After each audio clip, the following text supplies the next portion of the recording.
Salut à tous, allez, on continue. Donc maintenant, vous savez probablement depuis hier quel type de profil vous avez en trading. Et c'est tant mieux parce que c'est très important de le savoir. Et moi, c'est ce que j'aime bien avec XRP, c'est que c'est un asset qui a énormément de potentiel pour des porte-monnaies qui veulent être explosifs, tout en ayant très peu de risques, étant donné le potentiel tentaculaire qu'ils ont mis en place et qui est en train de se déployer.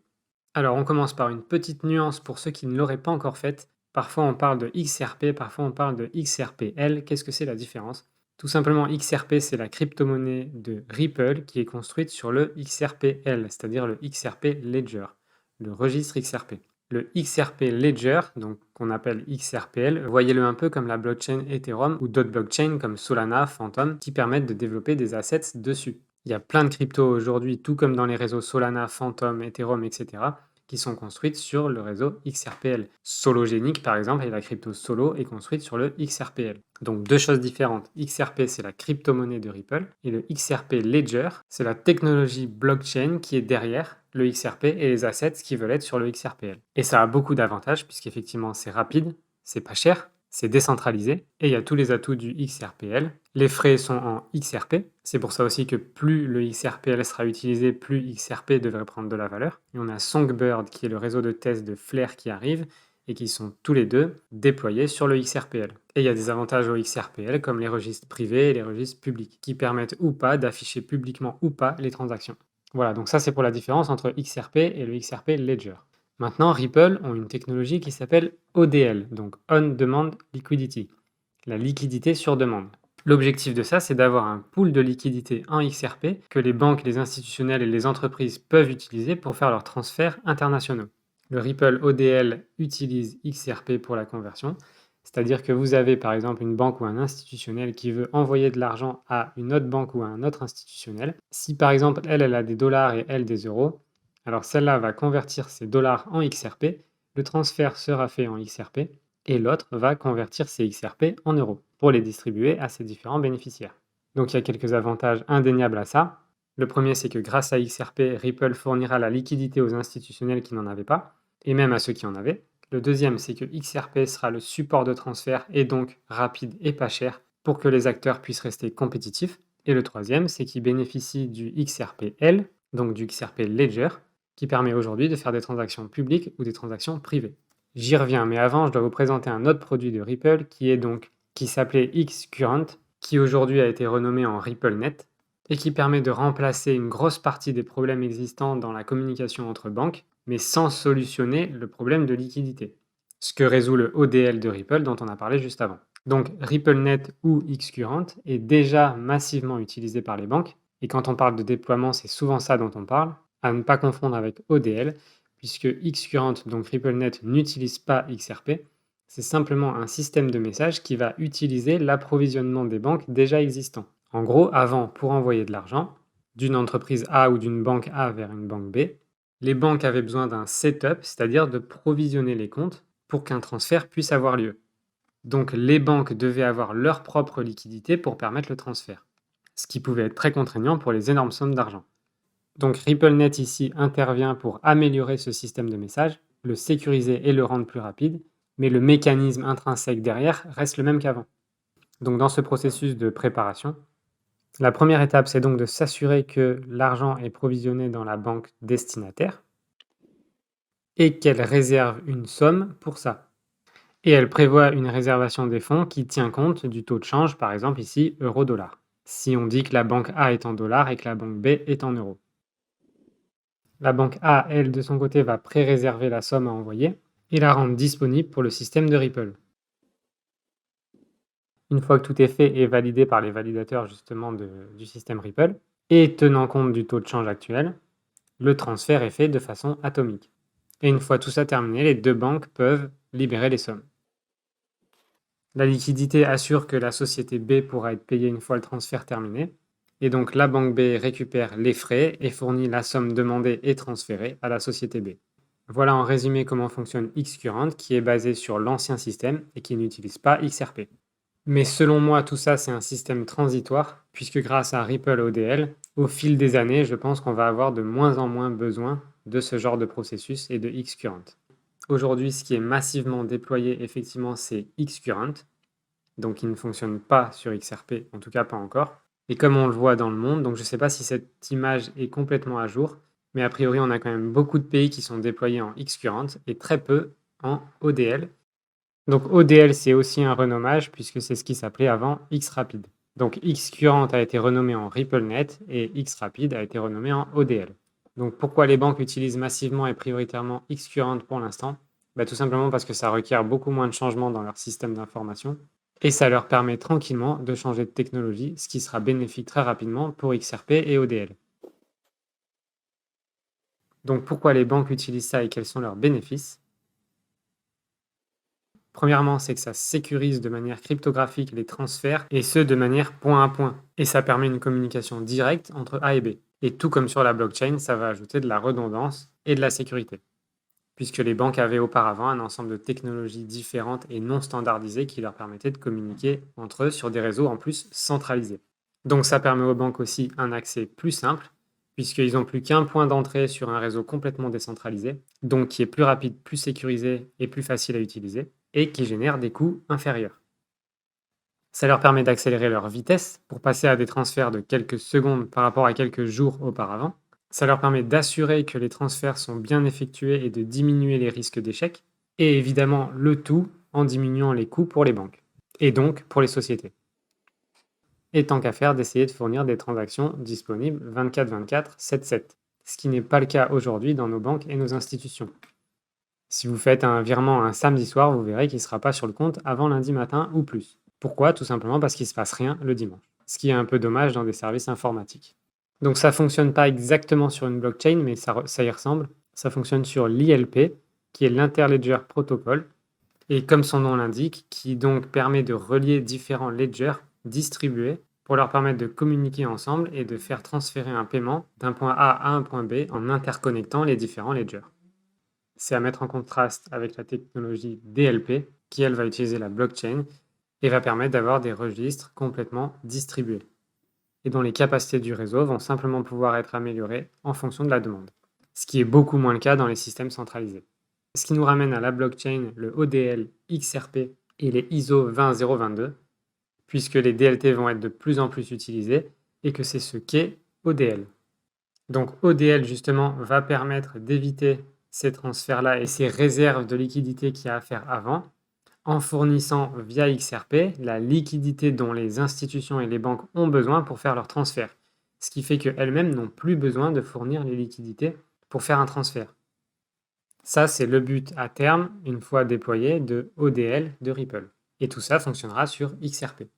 C'est-à-dire que XRP fournira la liquidité. Et c'est là qu'on en revient à ces fameux 55 milliards de XRP qui sont toujours non distribués et qui ont toujours été là pour s'assurer d'une certaine quantité de XRP qui pourront être utilisés pour la liquidité sur demande. Et ça confirme tout à fait ce que je pense depuis le début, c'est qu'ils ont gardé la moitié de côté pour éviter qu'elle soit achetée par monsieur tout le monde, les institutionnels, les investisseurs ou les spéculateurs. Ce qui leur permet de s'assurer d'avoir un gros pool de liquidité pour mettre dans ce nouveau système financier. Et comme par hasard aujourd'hui, on est je crois à 47 milliards de XRP sur 100 milliards distribués, ce qui fait qu'il reste encore une énorme réserve pour assurer le système de liquidité on demand. Donc si l'on en croit la courbe de distribution, donc ici c'était la distribution prévue initialement.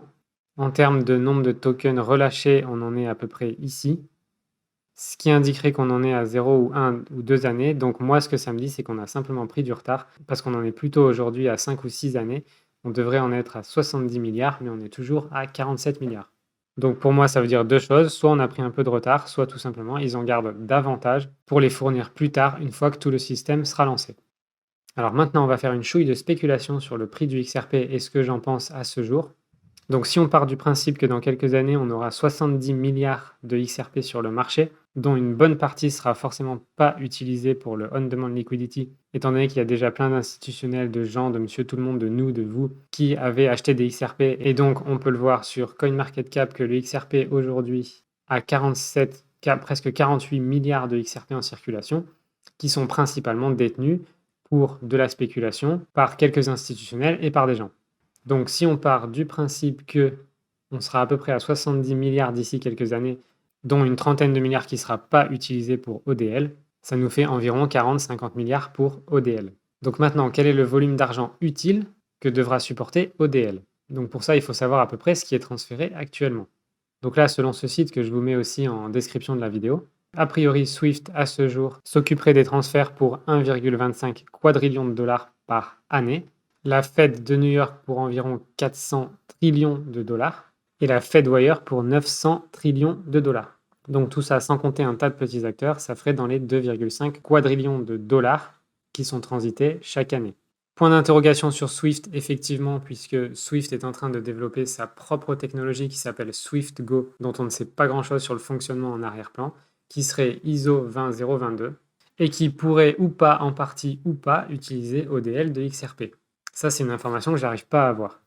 Est-ce que c'est leur propre protocole ou est-ce que c'est un protocole qui sera basé aussi sur XRP et qui utilisera le ODL de XRP? Je n'en sais rien encore. En tout cas, si on part du principe pessimiste que Swift continuera à contrôler leurs 1,25 quadrillion de dollars par année, et à mon avis, c'est un chiffre qui va de toute façon descendre avec les nouvelles technologies de la blockchain qui arrivent, on serait donc à la moitié de 2,5 quadrillions. Donc là, on parle de 2,5 quadrillions de dollars utiles et effectivement transférés en pratique.